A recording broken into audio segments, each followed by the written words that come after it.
During an outage, oftentimes what happens is certain family members will continuously open up the refrigerator, which eventually lowers the temperature of the unit itself and causes the food to go bad or spoil. Typically what we see is that during an outage, a regular refrigerator will last or hold the food for about 4 hours if it's open a very limited number of times, and a freezer will hold food for about 8 hours if you keep it closed. So what our recommendations are.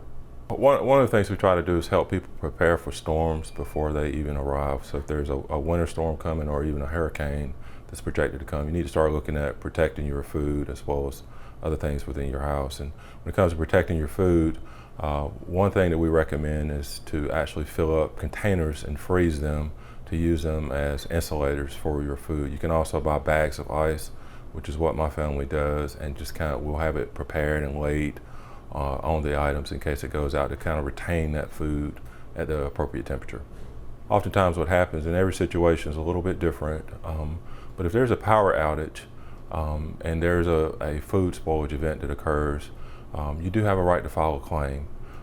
The issue there is that oftentimes the outage is as a result of an act of God or something that's beyond our control, so we typically don't pay those.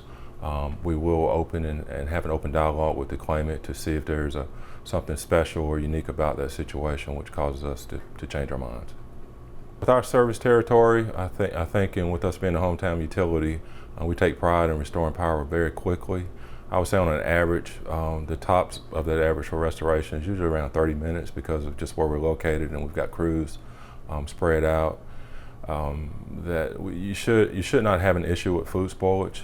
Oftentimes the food spoilage issue is a result of an electrical issue, which is actually the homeowner's responsibility, i.e. your weatherhead comes off the side of your house and you've got to hire an electrician to come out. But ordinarily we're looking at about a 30-minute restoration time. If you have any other questions, feel free to look at our website or call one of the helpful folks at our customer service center, and they'll be glad to help you out.